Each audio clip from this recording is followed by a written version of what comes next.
The following is a college course based on the textbooks Marketing and Marketing the Core, written by Karen Berkowitz Hartley and Rodelius, and published by McGraw-Hill Irwin Publishers.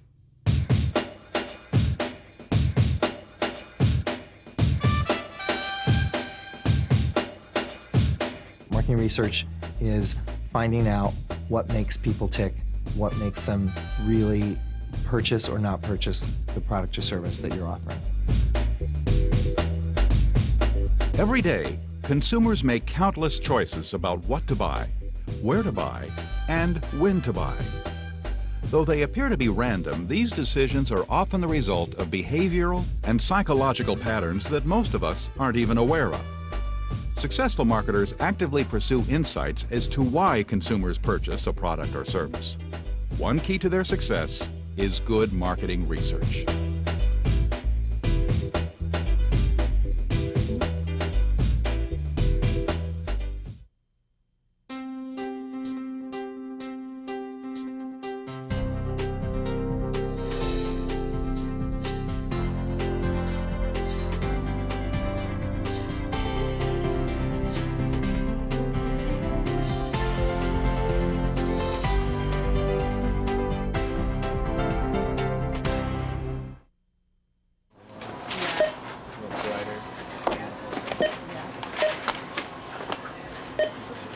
Experts cite many reasons why some companies are profitable. High on the list is marketing research, a systematic method of gathering and using information to solve problems and identify opportunities. Through this process, companies can determine the best way to satisfy consumer needs and assess the effectiveness of their marketing efforts. Much of what goes on in marketing research focuses on trying to understand consumer behavior, the what of consumer behavior. Who buys my product? How loyal are they? What's their the penetration and the buying rate and the loyalty of my buyers?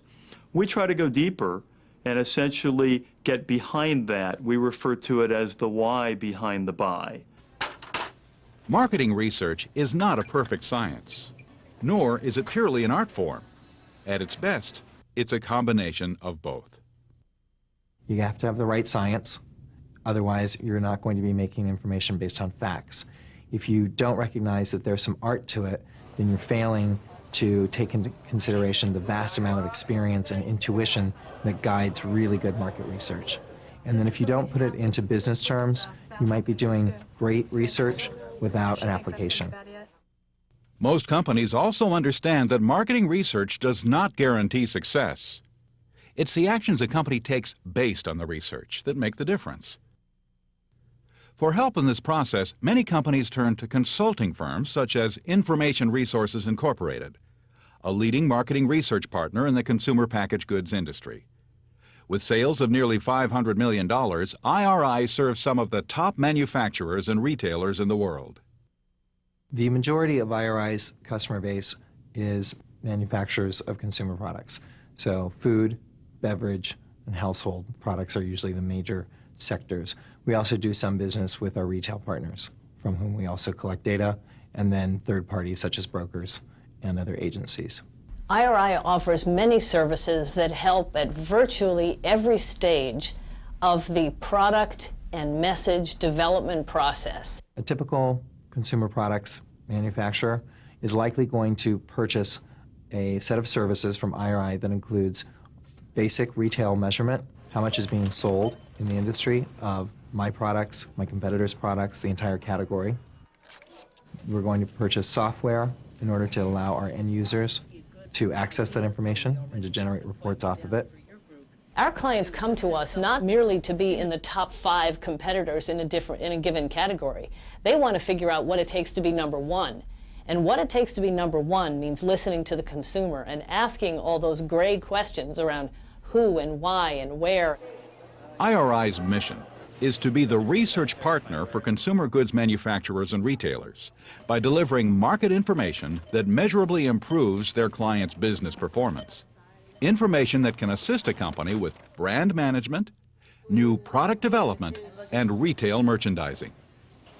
When IRI says that we partner with our manufacturer clients, What that means is that we attempt to form a business partnership, not just be a supplier or a vendor. They actually tell us what their strategic objectives are, tell us what their blueprint looks like for the next 3 to 5 years, show us their operating plan for the coming year, and ask our advice on how we can tailor our products and services in a package that makes sense for their business. Information is powerful, but only when it's managed properly. Successful marketers use a systematic approach to marketing research that helps them focus their efforts and reduce personal bias in making decisions. This approach includes the following sequence: define the problem, develop the research plan, collect relevant information, and deliver the final report. It starts really by defining a client's problem or their business issue. So really it's about trying to understand how clients are viewing their business, what pain they're experiencing within their business, what opportunities they think that they can exploit within their business. My sales have been tanking lately. I still have distribution, but I'd really like to know why. The first thing marketers must do is translate the management problem into a research problem. In order to do this, researchers must establish specific and measurable objectives. These objectives are the goals that must be achieved in order to solve the problem. Typical objectives involve increasing sales of a particular product or service, or discovering what consumers value most. All that our clients are looking for is to, they're focused on equity and cash flow, and increasing earnings and decreasing costs and better utilizing their assets. So what we try to do is really focus on the things that we can help control. And to give you an example, with in the area of decreasing their costs, we can start to look at getting rid of brands that aren't profitable any longer, or potentially taking money out of specific brands that aren't making them money and putting the monies against some brands that are actually doing them some good. What they're uniquely interested in is in how it all ties together, that we might identify patterns, trends, and otherwise help prioritize by showing where clusters of problems come together, clusters of opportunities come together to really make their insight more robust, to improve the efficiency and effectiveness of all manner of their marketing and sales problems. Working with one of the top food and beverage manufacturers in the U.S., we actually went in trying to help them identify $50 million in profit opportunities per year. One of the things that we did was to analyze across their top 23 brands the different types of trade promotions that they enacted to find which were more effective and more cost efficient for them to use. What we found, in summary, was just having the product on display in another location other than where it's primarily found in the store helps to drive a lot of incremental sales. Client gives us a tactical problem. Which flavor should I launch? Lemon lime or strawberry kiwi? The research objectives will be the set of questions that researchers will answer because the marketer believes that those answers will help them make better decisions with respect to the product rollout or the launch. So defining those questions is the first step. Quite a few different avenues that we can go about to help diagnose what the problem is. It does seem like you have a fairly significant business issue that if it doesn't turn around, it's going to affect the overall bottom line. Another thing researchers do when defining a problem is identify possible marketing actions. At the same time, they develop standards used to evaluate the effectiveness of these actions. These standards are called measures of success. Measures of success are important because they help us to understand the benchmarks by which our clients believe that they'll be successful. For example, a frozen food manufacturer may want to track repeat business for a new product. Are people trying the product only once, or are they coming back to buy again? In this instance, a key measure of success might compare repeat sales to those of successful product launches in the past. So an example of that would be, I've got a client who wants to change packaging, and packaging doesn't cost very much. While I may have 3 different solutions to help them understand the impact of that package change. Some are very, very simple, like let's change the package in 10 stores and see how the sales go. If it doesn't cost a lot, sure, let's do that. On the high end, they could say, I've got to spend $30 million for a new plant to change that packaging. We might say, well, let's not roll it out into 10 stores that we know are representative of the total US. Let's roll that out into a market that we can project to your total sales, and that's much more costly. So the solution may be similar, but the scale to which you implement the solution or the exact angle that you take also depend on the client's budget and the risk associated. After defining the problem, market researchers develop a research plan that describes how the project will be completed. In developing a plan, researchers first identify the data they need to collect. A poorly designed research plan can collect a lot of data that is interesting, but irrelevant to the problem at hand. Part of the process is trying to understand what types of data or information we're going to need to have in order to illuminate that question or to answer that question. A good market researcher will analyze the data with the end result in mind. So every piece of research that you do should be answering a specific question. And if it's not, you can get into a lot of nice to know. So if you don't have a very well-defined problem, or if it's very big, for example, if a client comes to you and says, I want to understand the ice cream consumer, you could be analyzing for days and days and days and days, and that's where questioning your clients becomes very important. The bottled water client, you wanted to understand who is buying their product. The whole point of that type of research is once you understand who is buying it and which segments, it allows you to target them differently. First, we focused on the type of vehicle that is used. What I mean by type of vehicle, is it a small bottle, is it a large bottle? Is it 20 ounces, is it 16? Or is it a jug of water? So when the soccer mom, after a soccer game, they can, when all of us had soda or juice, they now bring these little bottles and say, oh, wow, we've got this healthy water that you can drink. Once they've identified the data they'll need, researchers determine exactly how they're going to collect it. There are so many tools out there and so many different ways you can attack something. There are at least 5 different ways to answer any question, even using IRI products and services. IRI seeks to put a lot of energy and focus up front in making sure that we have the scope and the parameters correct, and that we have fully understood the client's business issues, translated those into a service, translated that into a communication of what the methodology is going to be, and outlined what the data parameters are that are going to support that methodology. After developing the plan, researchers begin to collect relevant information from all the available data. Data is any fact that will help you make a decision. It could be numbers, it could be sales figures and trends, it could be consumer attitudes and what they tell you they like or dislike about a product. Data becomes information when you can define what it's measuring. Data really becomes useful when it informs somebody's decision-making process. IRI's tagline is intelligence to power your business. The reason that phrase is important to our clients and to what we bring to the market is, number one, intelligence. You can have a lot of data, which IRI happens to possess and have access to. You can take that data and turn it into information, which is massaging data to summarize it in the form of information. But still, that can be volumes of reports, paper, databases that are immense in size. You can then put software tools on top of it, but then your end user, your client, still has to go in and pull out information and know what to pull out. Today, market researchers sift through all these facts using information technology that includes computer-based systems designed to collect, store, and process large amounts of data. IRI uses 2 primary sources of information.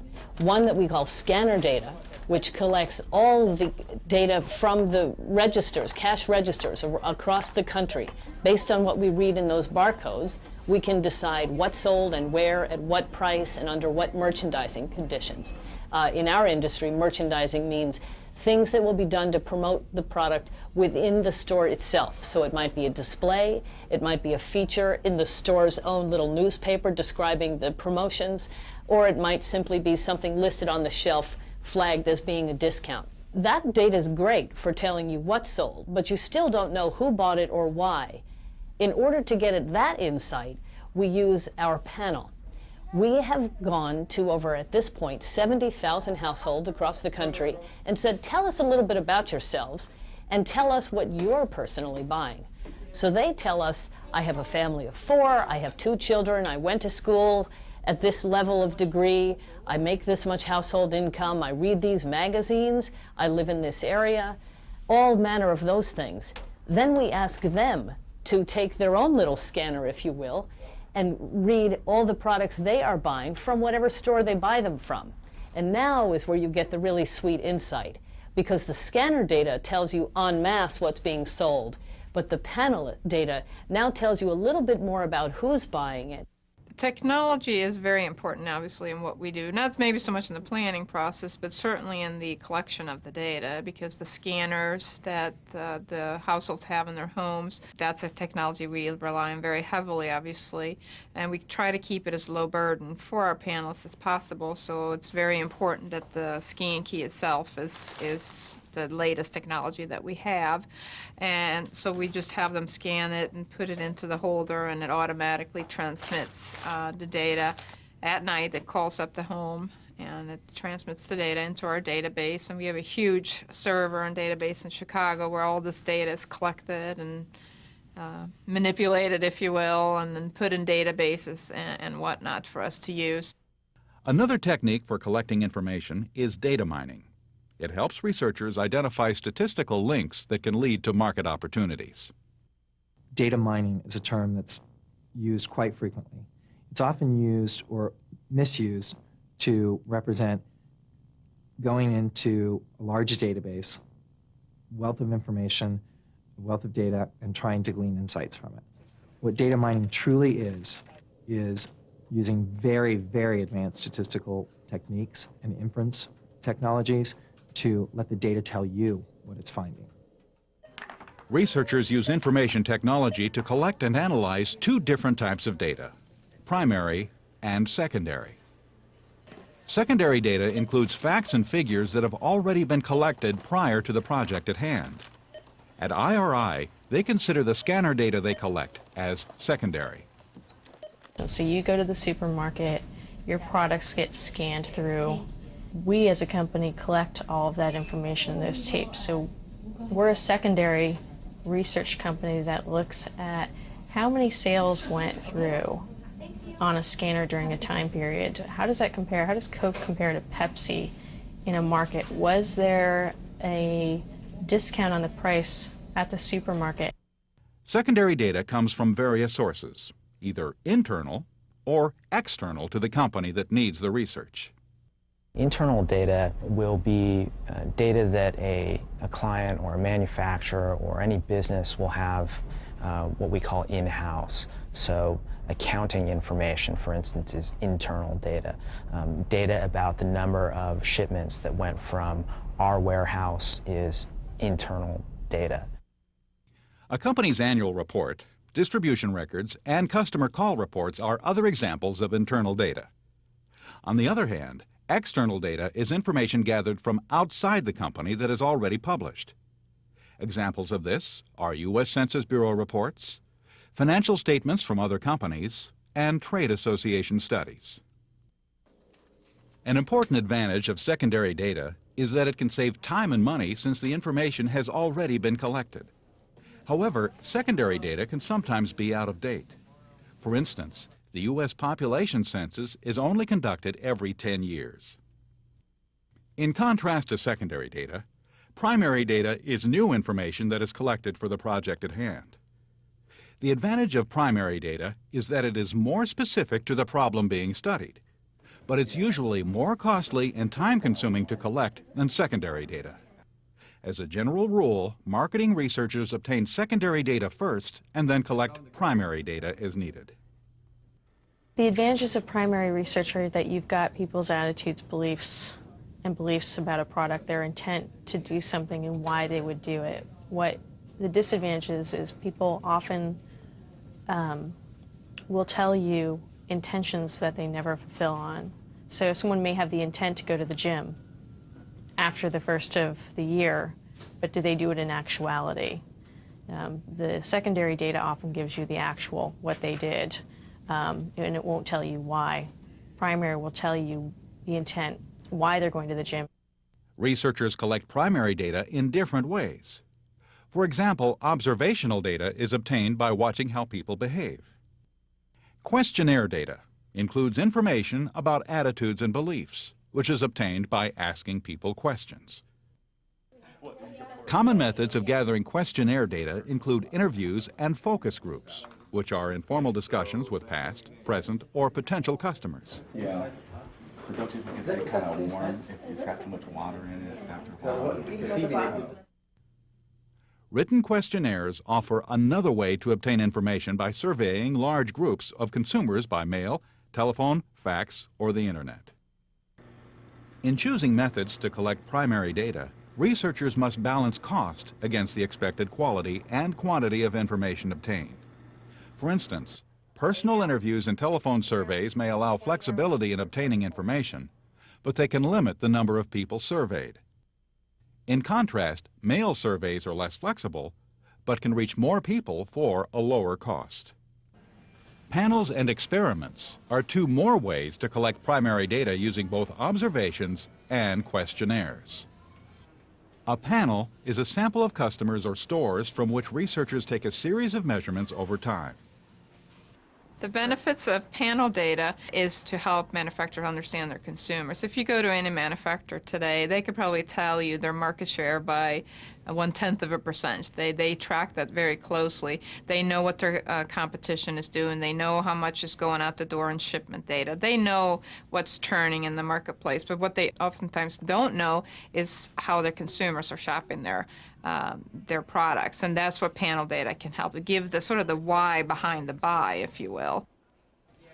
A marketing experiment involves changing one of the variables involved in a customer purchase and then seeing what happens as a result. Often, variables are one or more elements of the marketing mix, such as a change in the way a product is packaged or priced. Marketing experiments or tests are used constantly, and they're used on a number of fronts. They're used to test out in a small scenario anything that you're going to do on a larger scale that will be risky, meaning there's a lot of cost associated to it. Do a little experiment, throw it into a few stores, see if the sales actually were good enough to launch a product nationally. After collecting all the relevant information, the final step in marketing research is delivering a useful report that executives can use to take action. To recommend specific marketing actions, researchers must analyze the data they've collected to solve the marketing problem defined at the beginning of the project.